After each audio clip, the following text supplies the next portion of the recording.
भला हुआ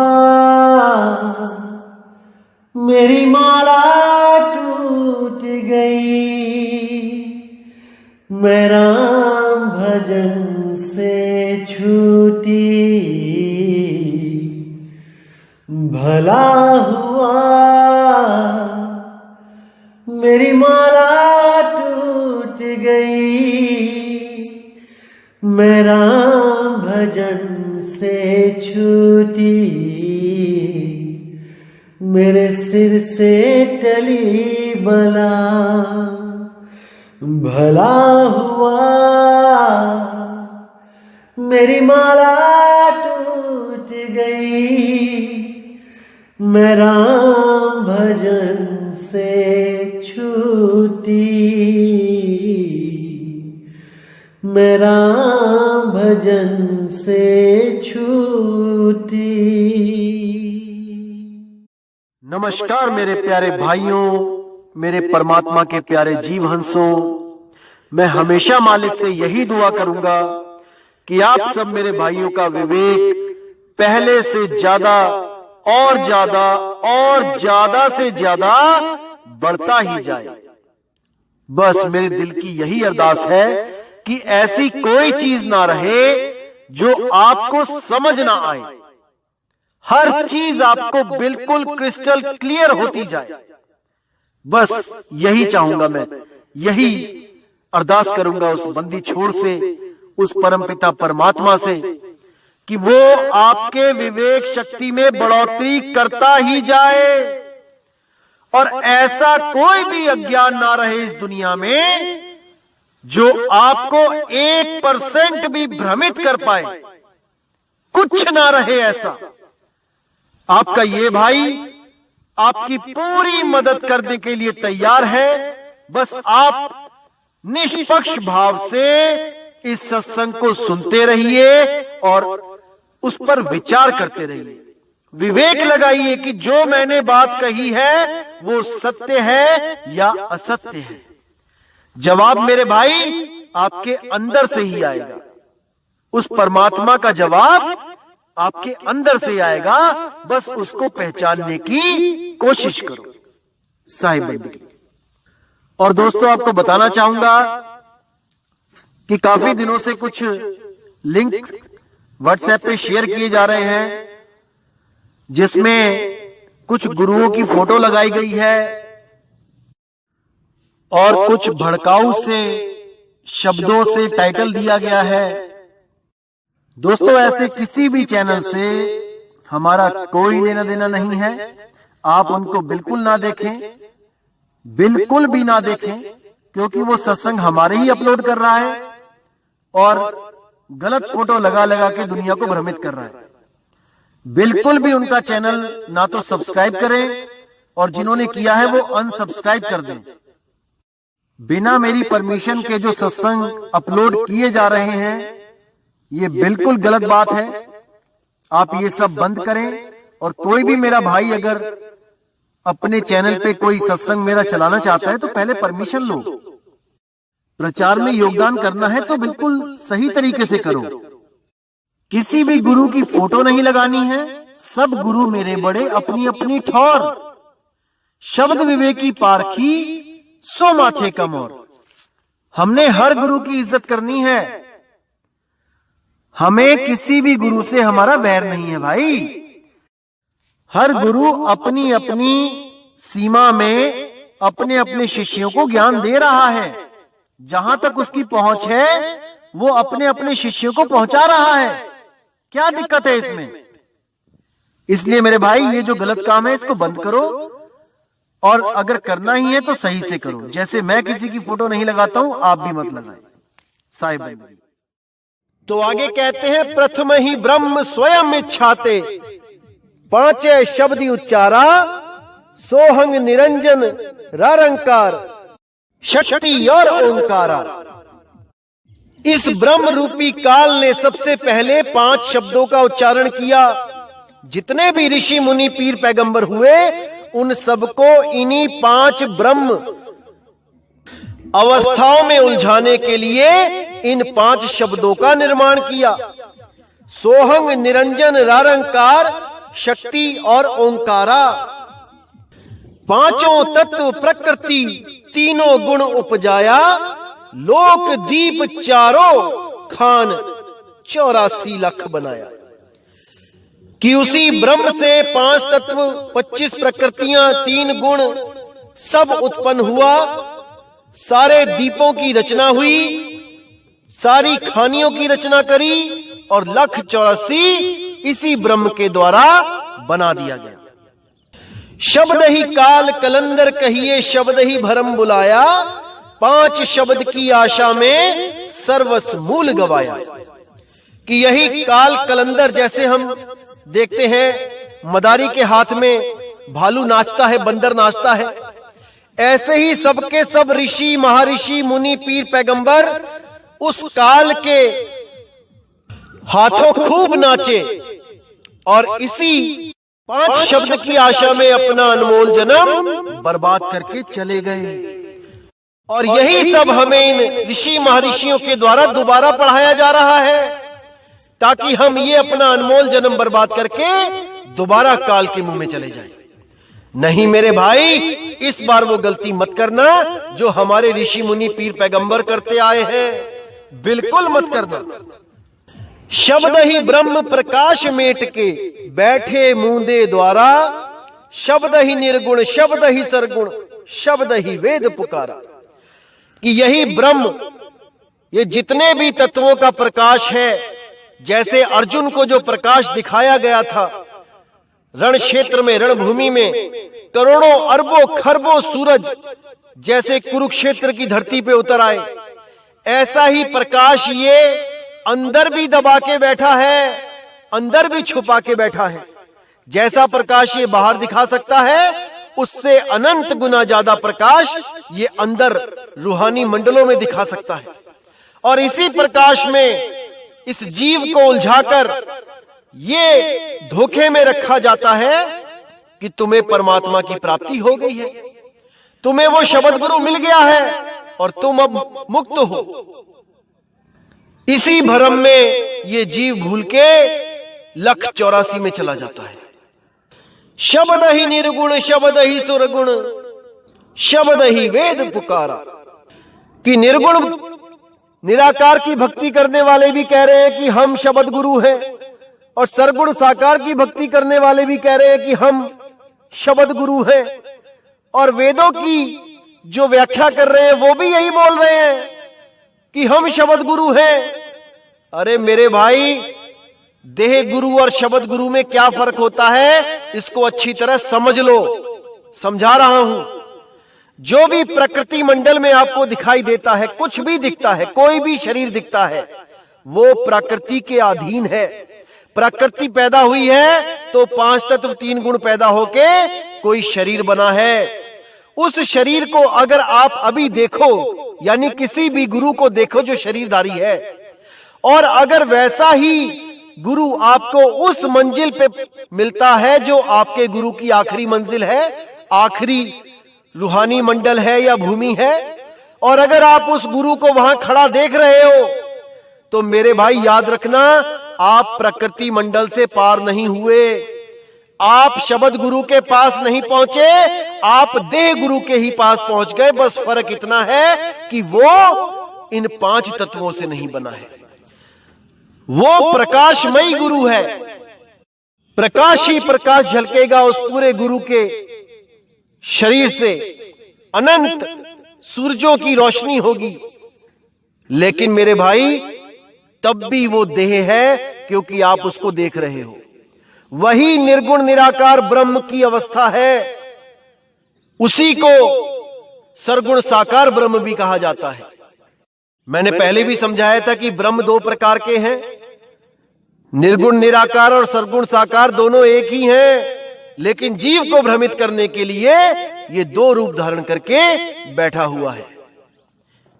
जो निराकार में आस्था लगाते हैं उसको निराकार में दर्शन देता है, और जो साकार में आस्था लगाते हैं उनको साकार में दर्शन देता है। लेकिन साहिब कहते हैं निर्गुण सरगुण द्वंद्व पसारा, और दोनों पड़ गए काल की धारा। कोई निर्गुण में रीझ रहा, कोई सरगुण ठहराए, अटपट चाल कबीर की, मुंह से कही ना जाए। ये दोनों ही मन के स्वरूप हैं। यही मन तन रूप होके इस तीन लोक को चला रहा है और यही ब्रह्म रूप होके वो निराकार अवस्था को प्राप्त किए बैठा है। यहां पिंडी मन है, वहां ब्रह्मंडी मन है। इन दोनों में ही सारे जीव उलझे पड़े हैं। तो आगे कहते हैं, शुद्ध ब्रह्म काया के भीतर बैठ करे स्थाना, ज्ञानी योगी पंडित और सिद्ध शब्द में उलझाना। कि यही शुद्ध ब्रह्म, ये निर्गुण निराकार जो 10 इंद्रियों से परे है, इसलिए इसको शुद्ध ब्रह्म बोल दिया गया है। जब ये 10 इंद्रियों के साथ होता है तो ये जीव अवस्था में कहलाता है। तो यही शुद्ध ब्रह्म जो काया के भीतर बैठा हुआ है, जो इस तन का राजा है, जो मैंने पिछली ऑडियो में 2 राजा बताए थे, एक तन का राजा और एक आत्मा में जो बैठा है वो राजा, शब्द रूप राजा। तो ये काया के बीच में बैठा जो राजा है, ये वो ब्रह्म है। शुद्ध ब्रह्म काया के भीतर बैठ करे स्थाना, ज्ञानी योगी पंडित और सिद्ध शब्द में उलझाना। ये सबको इन्हीं शब्दों में उलझा देता है। बड़े बड़े ज्ञानी योगी, ऋषि महर्षि पंडित विद्वान, सबको ही शब्दों में उलझा देता है। अब कहते हैं 5 ही शब्द 5 है मुद्रा, काया बीच ठिकाना, जो जिसकी आराधन करता सोती ही करत बखाना। यानी ये 5 शब्द ज्योत निरंजन ओंकार आरंकार सोहंग सतनाम, ये 5 शब्द 5 ठिकाने भी इसी काया में है और 5 मुद्रा ये भी इसी काया में है।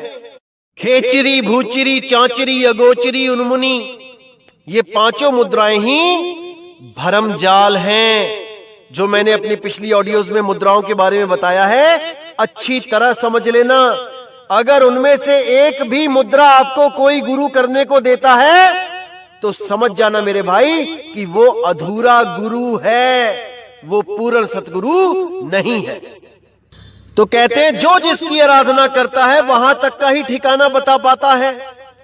जो देवी देवताओं की पूजा करता है वो देवलोक को जाता है, जो भूत प्रेतों की पूजा करता है वो भूतों के बीच जन्म लेता है, जो पितरों की पूजा करता है वो पितरलोक में चला जाता है, और जो ब्रह्म की पूजा करता है वो ब्रह्म लोक को प्राप्त हो जाता है। उसके बाद फिर से उसको 84 लाख में जाना पड़ता है। लेकिन जो इस ब्रह्म से पार हो जाता है वो दोबारा इस सृष्टि में कभी नहीं आता। तो आगे कहते हैं, शब्द निरंजन चांचरी मुद्रा, है नैनन के माही, ताको जाना गोरख योगी, महा तेज तपताही। कि जो पहला शब्द जो ज्योत निरंजन है, उसकी साधना गोरख योगी ने करी और बहुत ही ज्यादा तप करके रिद्धियों सिद्धियों के मालिक बन बैठे। शब्द ओंकार भूचरी मुद्रा, त्रिकुटी है स्थाना, व्यास देवता ही पहचाना, चांद सूरत ही जाना। जो ओंकार शब्द था वो व्यास देव जी ने सिमरन किया, उसका जाप किया और सूर्य चंद्र लोक तक ही पहुंच पाया। सोहंग शब्द अगोचरी मुद्रा, भंवर गुफा स्थाना, शुक देव मुनिता ही पहचाना, सुनि अनहद को काना। जो सोहंग शब्द अगोचरी मुद्रा है वो शुकदेव मुनि जी ने उसका अभ्यास किया और भंवर गुफा तक पहुंच पाए, और वहां पर उस अनहद नाद को, जो सोहंग की नाद चल रही है, जो सोहंग सोहंग धुन चल रही है, जो श्वासों की धुन बिना जाप किए अपने आप हो रही है, उसको पहचान कर शुकदेव जी अपने आप को मुक्त समझने लगे। आरंकार खेचरी मुद्रा, 10वां द्वार ठिकाना, ब्रह्मा विष्णु महेश आदि लो, रारंकार पहचाना। जो रारंकार खेचरी मुद्रा, वो 10वें द्वार का जो साधना थी, जो इंगला पिंगला सुषमना से प्राणों को खींच के 10वें द्वार तक ले जाया जाता है, वो साधना ब्रह्मा विष्णु महेश जी ने करी और अपने आप को मुक्त समझकर ये अनमोल जीवन बर्बाद कर गए। शक्ति शब्द उन्मुनी मुद्रा, बसे आकाश सनेही, झिलमिल झिलमिल ज्योत दिखावे, जाने जनक विदेही। जो सबसे आखिरी उन्मुनी मुद्रा है जिसको राजा जनक ने प्राप्त किया, और झिलमिल झिलमिल वहां पर ज्योत दिखने लगी और वो अपने आप को विदेही समझने लगे। यहां तक कि आज हम उनको विदेही के नाम से भी जानते हैं। आप गूगल पे भी विदेही लिख के सर्च करोगे कि विदेही का मतलब क्या है, तो वहां राजा जनक का नाम भी लिख के आ जाता है, क्योंकि सब यही समझते हैं कि राजा जनक विदेही थे। असल में वो विदेही नहीं थे। क्यों नहीं थे, इसी का आपको प्रमाण मिल जाता है रामचरितमानस में पेज नंबर 268 पे। विदेही का मतलब पहले समझ लो क्या होता है। विदेही का मतलब होता है जो देह से न्यारा हो चुका हो, जो शब्द में समा चुका हो, जो काम क्रोध लोभ मोह अहंकार में नहीं उलझ सके, वो ही विदेही है। और केवल विदेही पुरुष बंदी छोड़ कबीर साहब हैं, जो कहते हैं ना काहू से दोस्ती ना काहू से बैर। तो आप देखिए कि राजा जनक ने जब सीता जी का विवाह किया तो वो भी उनके मुंह में आंसू बहाने लगे। तो क्या लिखा है तुलसीदास जी ने वहां पे, भय विकल खग मृग ही भांति, मनुज दशा कैसे कहीं जाती, बंद समेत जनक तब आए, प्रेम उमग लोचन जल छाए। यानी जब पक्षी और पशु तक इस तरह विकल हो गए, तब मनुष्यों की दशा कैसे कही जा सकती है। तब भाई सहित जनक जी वहां आए, प्रेम से उमड़कर उनके नेत्रों में यानी प्रेमाश्रुओं का जल भर आया, यानी वो रोने लगे। तो रोने लगे तो इसका मतलब उनका कनेक्शन देह से था, वो मोह को त्याग नहीं पाए थे, वो दोबारा मोह में उलझ गए थे विदेही कहलाने के बाद भी। तो आगे कहते हैं, सिए बिलो की धीरता भागी, रहे कहावत परम बिरागी, लीनी राय और लाई जानकी, मिटी महामर जाद ज्ञान की। यानी कि सीता को देखते ही उनकी धीरता भाग गई। जो ये खुद को समझते थे कि मैं बहुत धीर हूं, मैं विदेही हूं, सारी धीरता भाग गई सीता को देखते ही। रहे कहावत परम बैरागी, खुद को बहुत बड़ा बैरागी समझते थे, वो सब बैरागपना धरे का धरा रह गया। ली नहीं राय और लाई जानकी, राजा ने जानकी को हृदय से लगा लिया। मिटी महामर जाद ज्ञान की, ज्ञान की महान मर्यादा मिट गई, यानी ज्ञान का बांध टूट गया। अब क्यों टूटा? क्योंकि गुरु पूरा नहीं मिला था। अगर गुरु पूरा मिल गया होता तो उनको कभी भी ये मोह जकड़ नहीं पाता, क्योंकि उनका गुरु जो अष्टावक्र जी महाराज थे वो भी केवल ब्रह्म ज्ञानी महर्षि थे, वो संत महात्मा नहीं थे। इसीलिए उनके शिष्य राजा जनक मुक्त नहीं हो पाए, अष्टावक्र जी भी मुक्त नहीं हो पाए और उनके शिष्य राजा जनक भी मुक्त नहीं हो पाए। वही राजा जनक जब बाबा नानक बनके इस दुनिया में आए तो दोबारा से ही वही साधना शुरू कर दी थी वेदों पुराणों वाली, लेकिन दया हुई बंदी छोड़ की जो बेई नदी पे प्रकट होकर उनको अपना शिष्य बनाया और हमेशा के लिए उनको ऋषि महर्षियों के ज्ञान से दूर करके सार शब्द सत्य नाम का ज्ञान देकर मुक्त कर दिया। नहीं तो वो फिर किसी ऋषि महर्षि के चक्कर में आके यज्ञ साधना करते हुए नाक पे ध्यान लगा के इंगला पिंगला के दरवाजा खोलते हुए जाते और फिर भ्रमित हो जाते। जो भी गुरु इंगला पिंगला सुषमना का दरवाजा खुलवाने की बात कर दे उसको तत्काल त्याग देना चाहिए, तत्काल त्याग देना चाहिए। इसीलिए नानक जी ने कहा त्रिकुटी छूटी विमल मंझार, इस त्रिकुटी को जो छुड़वा दे वही सतगुरु है। जो सुरती को त्रिकुटी से हटा के शब्द में लगा दे, वही सतगुरु है। त्रिकुटी का मतलब यहां सुषुम्ना नाड़ी की बात कर रहा हूं मैं। ये नाड़ी, ये हड्डी, मज्जा, ये सब शरीरों का खेल है भाई। जब शरीर नहीं रहेगा तो कहां ध्यान लगाओगे? अभी विचार कर लो, अभी समय है। तो आगे कहते हैं, 5 शब्द 5 है मुद्रा, सो निश्चय कर जाना, आगे पुरुष पुराण नहीं अक्षर, तिनकी खबर ना जाना। कि ये सब इन्हीं 5 शब्द 5 मुद्राओं में उलझ के रह गए और आगे जो पूर्ण पुरुष है, जो नी अक्षर परमात्मा है, जो शब्द गुरु है, उसकी खबर नहीं जान पाए। 9 नाथ 84 सिद्ध ले, 5 शब्द में अटके, मुद्रा साध रहे घट भीतर, फिर औंधे मुंह लटके। ये 9 नाथ 84 सिद्ध, ये ऋषि मुनि, ये महात्मा जितने भी ब्रह्म की साधना कराने वाले आए, यहां तक कि ब्रह्मा विष्णु महेश के लिए भी बोल दिया कि मुद्रा साध रहे घट भीतर, फिर औंधे मुंह लटके। ये दोबारा इसी जन्म मरण में उलझ गए। जितने भी ये 5 मुद्राओं की साधना करते हैं, ये सब ब्रह्म ज्ञान को प्राप्त होके दोबारा जन्म मरण में आ जाते हैं। 5 शब्द 5 है मुद्रा, लोक दीप यम जाला, कहे कबीर अक्षर के आगे निह अक्षर उजियाला। कि यही 5 शब्द 5 मुद्रा, लोक दीप यम जाला, यही 5 लोक यानी 5 ब्रह्म अवस्थाएं हैं, यही 5 भूमियां हैं, यही 5 रूहानी मंडल हैं। इन्हीं 5 के चक्कर में सारी दुनिया फंसी पड़ी है। कहे कबीर अक्षर के आगे नी अक्षर उजियाला।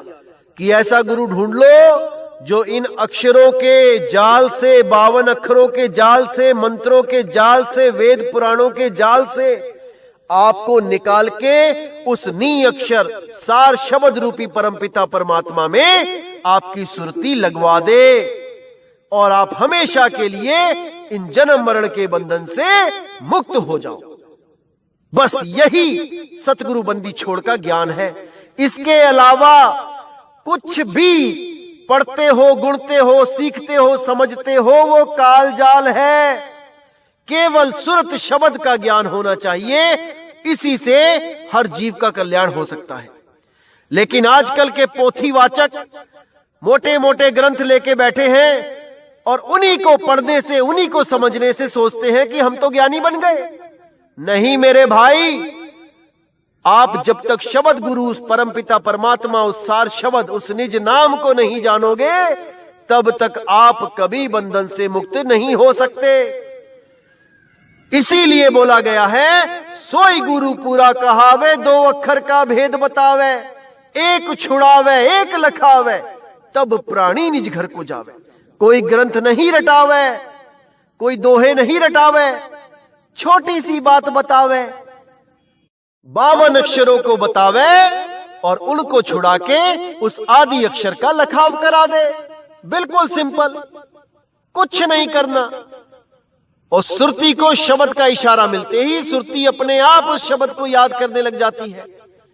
जैसे गाय अपने बछड़े को हमेशा याद रखती है, चारा भी खाती रहती है मैदानों में, और उसकी सुरती अपने बच्चे की तरफ भी रहती है। तो इसी तरह उस सार शब्द, उस शब्द गुरु को हमने ध्याना है जो देह के बंधनों से न्यारा है। वो इस देह में नहीं है, लेकिन सतगुरु ने जहां भी देह के मूल कमल और इन कमल उन कमल की बात करी, वो केवल आपको इतना बताने के लिए कि जिस शरीर में आप रहते हो, उस शरीर में काल ने भी बहुत सी रचना कर रखी है आपको भरमाने के लिए। सही रास्ता बताने वाला गलत रास्ते का भी भेद खोलता है, लेकिन ये आप देखो कि आपने केवल सही रास्ते को पकड़ना है कि आपने गलत रास्ते में चले जाना है। कबीर साहब साफ कहते हैं कि इस काया से वो शब्द है न्यारा, उसको समझना पड़ेगा मेरे भाई। तो दोस्तों, उम्मीद करता हूं कि आज के सत्संग से आपका विवेक काफी जगा होगा। और यही 5 ब्रह्म अवस्थाएं हैं जो कर नैनो दीदार महल में प्यारा है में जो 5 ब्रह्म की बात करी जाएगी, यही वो 5 ब्रह्म अवस्थाएं हैं जिनमें सब उलझ गए आंख बंद करके, कान बंद करके उसी शब्दों में उलझ गए। ये सब भेद खोले जाएंगे, आप बिल्कुल चिंता ना करें। तो दोस्तों, आज का जो शब्द है यही समाप्त करता हूं और पूरी उम्मीद करता हूं कि आपको बहुत सी चीजें आज क्लियर हो गई होंगी। इसी के साथ दोस्तों मुझे विदा करें और आपसे कहना चाहूंगा दोस्तों, कोई भी वृद्ध यानी 60 साल से ऊपर का कोई भी व्यक्ति अगर आश्रम में आता है तो वो अकेला ना आए, क्योंकि ज्यादातर हार्ट की प्रॉब्लम्स होती हैं, थक जाता है बंदा अकेला सामान उठा के, दिक्कत हो जाती है। अपने साथ किसी जवान व्यक्ति को लेके आए ताकि कोई भी ऐसी दिक्कत हो कभी रास्ते में तो सहारा होना चाहिए। इसलिए भाइयों, मैं जरूर चाहूंगा कि आप सब इस सत्संग को अटेंड करें, लेकिन फिर भी मैं नहीं चाहूंगा कि जो लोग नहीं अभी पूर्ण ज्ञान को समझे हैं वो अभी आश्रम पे आए। मैं बिल्कुल नहीं चाहूंगा। मैं केवल उन्हीं लोगों का अभिनंदन कर रहा हूं जो इस ज्ञान को अच्छी तरह समझ चुके हैं और जिनको पूर्ण विश्वास हो चुका है। जो भी भाई आश्रम पे आना चाहता है वो मुझे फोन कर सकता है, एड्रेस ले सकता है, क्योंकि मैं अभी खुल के एड्रेस नहीं देना चाहता। मैं बिल्कुल नहीं चाहता कि आप बिना पूरा ज्ञान समझे आश्रम पे आ जाएं, बिल्कुल नहीं। लेकिन जिन भाइयों का विश्वास पक्का हो चुका है वो आ भी सकते हैं, प्रथम दीक्षा भी ले सकते हैं, तो आप मुझे फोन कर सकते हैं। तो दोस्तों, इसी के साथ मुझे विदा करें। जय गुरु बंदी छोड़ वैराग साहिब, जय गुरु बंदी छोड़ साधु शरण साहिब, जय गुरु बंदी छोड़ बाबा मदन साहिब, जय जय गुरु बंदी छोड़ सतगुरु सत्य कबीर साहिब की सदा ही जय हो, सदा ही जय हो मेरे मालिक की साहिब बंदगी। सतनाम।